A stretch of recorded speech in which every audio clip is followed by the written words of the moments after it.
Jusqu'à quelle profondeur ça descend, Bernie? L'enfer. Ça descend en enfer. Sous-niveau 33.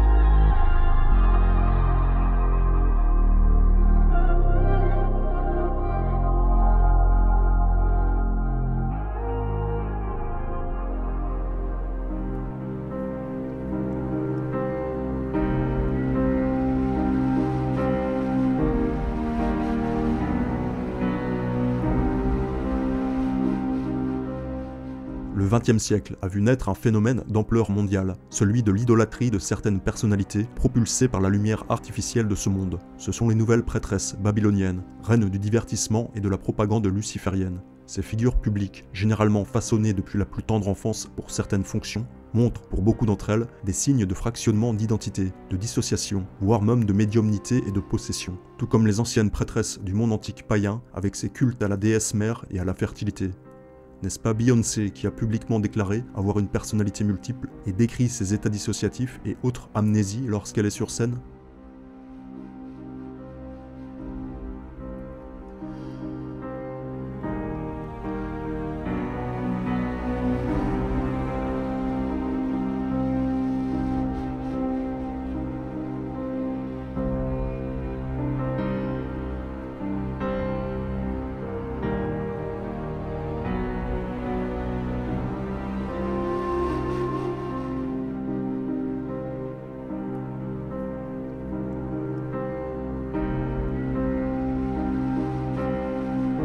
Then Sasha Fierce appears, and my posture and the way I speak and everything is different. Les millions d'Américains acclamant la poupée Katy Perry au Super Bowl ont-ils conscience qu'elle représente dans cette gigantesque scène la déesse babylonienne Ishtar, chevauchant un lion, symbole de sa férocité non domestiquée? La déesse de la sexualité, la grande prostituée de Babylone, acclamée par une foule qui adhère ainsi indirectement à un culte antique païen, effectivement encore pratiqué de nos jours par les sorciers contrôleurs babyloniens.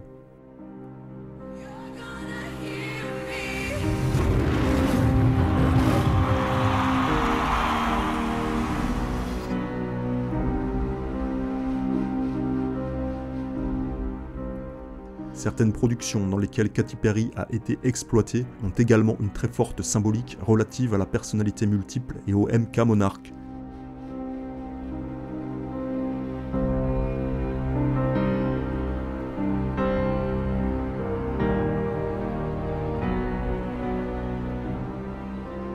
La sous-culture moderne du contrôle mental basé sur les traumatismes définit les esclaves sexuels par le code bêta ou bêta-keaton, aujourd'hui largement mis en scène par l'industrie du divertissement. Des individus fractionnés et programmés dès la petite enfance à des fins d'exploitation sexuelle, allant du rapport le plus basique et animal jusqu'aux plus hautes pratiques de magie sexuelle visant à lier le fœtus à des entités démoniaques. Voilà l'héritage de la tradition assyro-babylonienne, entretenue par des illuminés tels que le 33e degré Aleister Crowley et ses adeptes contemporains.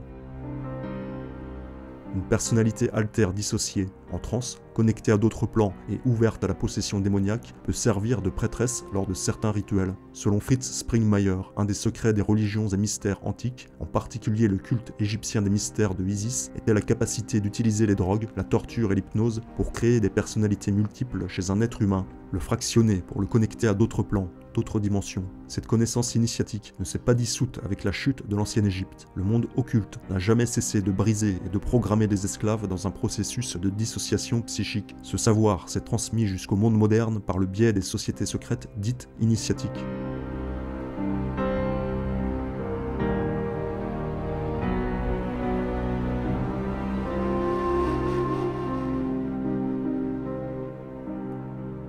Le comte de Cagliostro, de son vrai nom Giuseppe Balzano, est reconnu comme ayant établi la maçonnerie égyptienne sur le vieux continent. Il est en effet le fondateur du rite de Mizraïm, ou égyptien, essentiellement focalisé sur les anciens mystères. Il s'agit de la maçonnerie hermétique et ésotérique. Cagliostro, qui voulait ressusciter les mystères d'Isis, s'adonnait aux pratiques de magie, notamment à la science funeste des évocations d'esprits et de démons. Pour cela, il utilisait des jeunes filles qui l'exaltaient jusqu'à l'extase pour leur faire rendre des oracles. Cagliostro nommait ses prêtresses médiums les colombes, en référence aux colombes dodoniennes, prêtresses du temple de Jupiter de l'Italie primitive. Rappelons ici le témoignage de Maud Julien, dont le père franc-maçon visait à faire d'elle, je cite, un être supérieur, une élue, une déesse, capable de circuler entre les univers et de communiquer avec les morts. Pour cela, l'entraînement infligé par le père était purement de la torture physique et psychologique, la réduisant à l'état de robot. Cet homme avait très probablement eu accès dans sa loge maçonnique à certaines connaissances ésotériques relatives au processus dissociatif, et il tentait une mise en pratique hautement coercitive sur sa propre fille.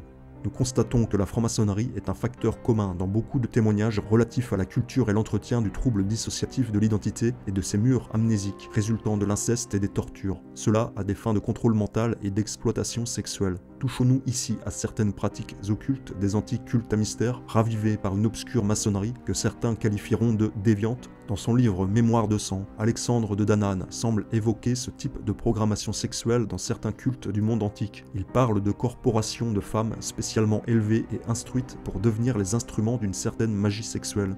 Il ne développera pas les méthodes employées pour élever et instruire ces femmes, mais il précise que ces collèges sacerdotaux féminins, c'est-à-dire des prêtresses, avaient pour tâche de nourrir et de maintenir en vie certaines entités, ou de permettre l'incarnation temporaire de l'une d'elles. Cela n'est pas sans évoquer l'enfant lune, ou Moon Child, cher au franc-maçon Aleister Crowley. Rituel consistant à lier un fœtus à une entité démoniaque lors d'une copulation basée sur la magie sexuelle. Autrement dit, consacrer un enfant au démon dès sa conception, pour une destinée on ne peut plus lumineuse. Alexandre de Danane semble également faire référence aux états dissociatifs lorsqu'il écrit à propos de ses prêtresses. Dans ce but, ces femmes étaient conduites à un degré très intense d'hypersensibilité et de stupidité en même temps, au moyen de drogues ou d'autres méthodes, pour parvenir, dans les contacts avec les initiés, à n'éprouver ni désir, ni amour, mais plutôt un état de séparation qui permettait de conditionner profondément l'âme des individus qui se soumettaient à leur volonté.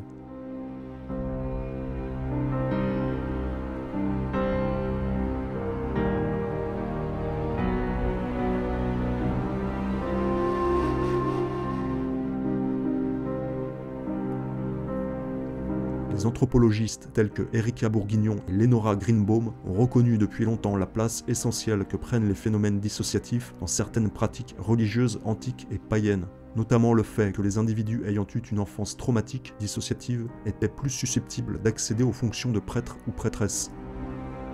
De nos jours, plusieurs survivantes de sévices rituels sectaires souffrant d'un trouble dissociatif de l'identité rapportent que certaines de leurs personnalités altères avaient un rôle central lors des cérémonies, celui de prêtresse.